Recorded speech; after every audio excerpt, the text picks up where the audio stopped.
Jason&Jabari.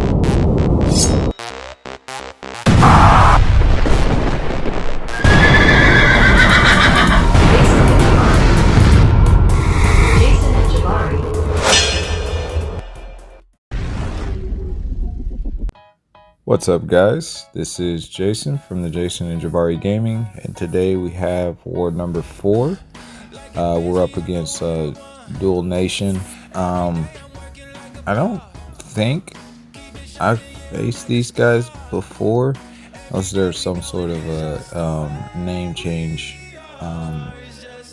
but I don't recall facing them before. But anyway, Nightcrawler is now rank 3. I was anticipating taking him up for a long time, and I finally got the catalyst to do so. So we just did his war debut, and this time he's going to be at rank 3. So I'm taking him in, Human Torch, and Wags for some pre-fights.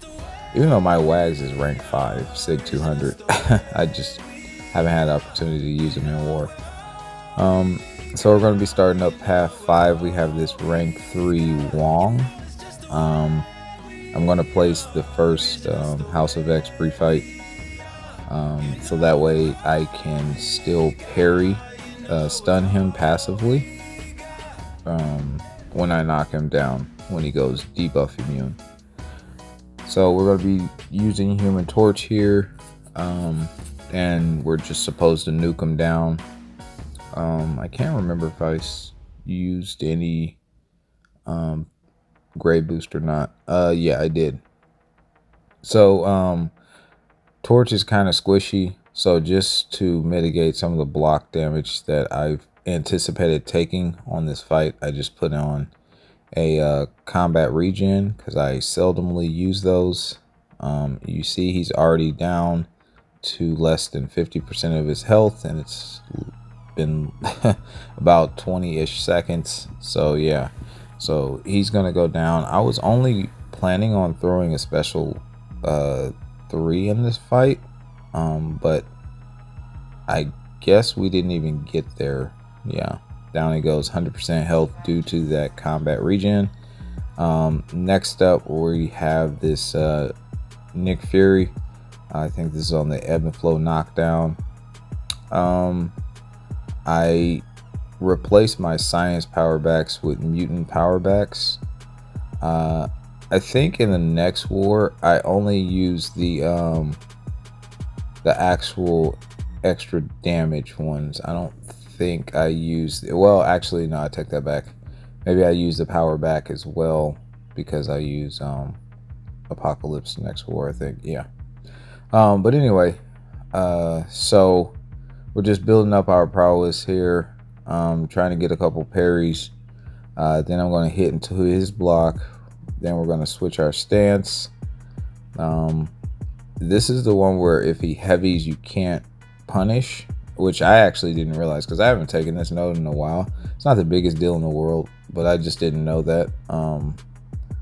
He was special 1 happy, that was for sure. Not that it mattered, because his tactical charges pretty much stay in check pretty much the whole duration of the fight. I take the opportunity while he's blocking to hit into his block, to build up my prowess back to 7. Here I'm like, okay, I can't attack him while he is doing his heavy, so I got to figure something else out. So it's still fine. I go for the special 1 just to get him down, and of course he throws like his 3rd or 4th special 1, which is fine now. We just finish him off with a combo. That was a 21k medium. Very nice.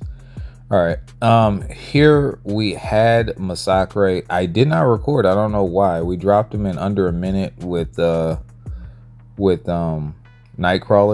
It was really cool, but for some reason I just didn't hit the record button. Sorry about that, guys. But as you saw by the green, we sold the fight. Relatively simple. Next up we have Iron Man Infinity War. We're going to be taking with Human Torch. 3 of his flame-ons act as heal reversal. So It's completely fine. We don't need flame on for this.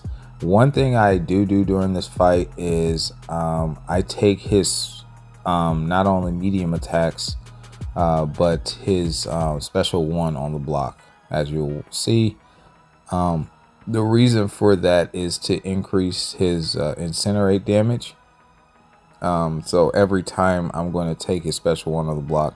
This is Human Torch's last fight. So I really wanted the damage to ramp up.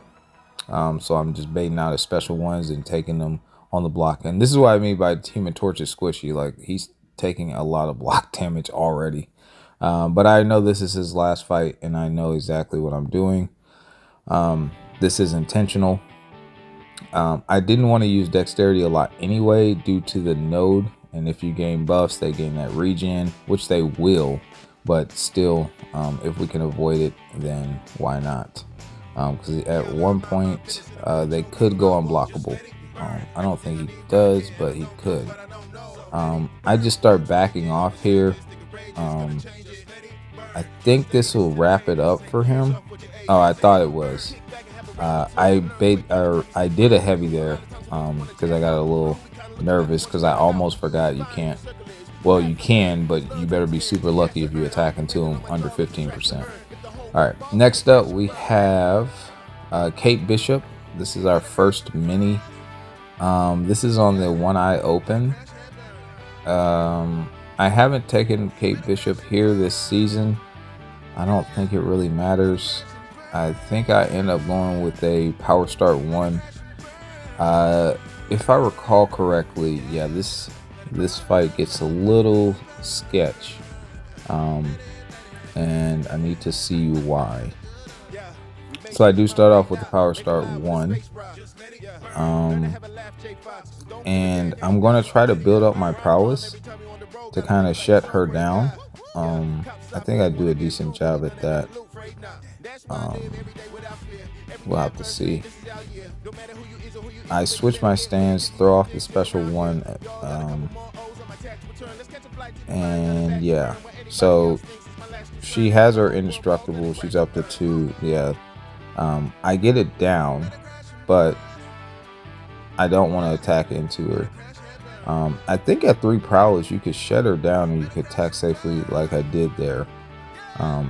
So now that my prowess are getting built up, now we're in good shape to cycle special ones. I don't want to actually push her to a special 2, but I think I do towards the end. That was 2 huge crits, which was very satisfying to see. I tried to dex that special 1, by the way, and I just didn't. I knock her down here, and then she has 2 bars of power. So I combo into her, knowing that it's going to do a significant amount of damage back to me because I wanted to drop her before she threw that and get that cold snap on me. So sloppy fight, but we got it down with a solo.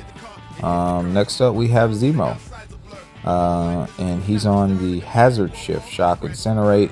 We have the Odin Shock pre-fight here.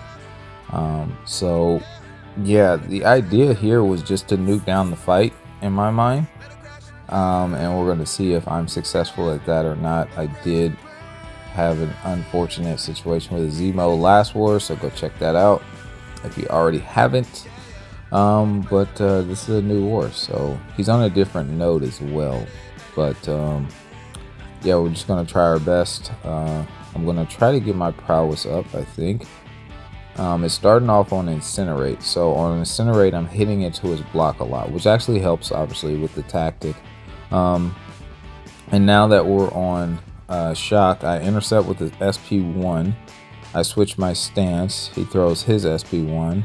And I'm trying to basically bait his SP1s if I can. And this is at this point, I just say, yeah, I'm just going to YOLO. So yeah, he's already down. He's already down. I could have been a little more patient, but he's dead. he's dead. I wouldn't recommend that. Play a little safer, I guess. But obviously, you can nuke that fight with an R3. Yeah. We did end up winning. So that was good. We ended up only dying 4 times, and they died quite a bit. I think they realized early on that they were losing the war, so they just kind of conceded. I think, I don't know for sure, but that is what I think, so that's what I said. So shout out to Sweetest Alliance. We're doing amazing, man. We're definitely at a place where we want to be. So next up is number 1 versus number 2. We're number 2 currently. Like and subscribe, help us grow. We'll catch you guys in the next one. Peace.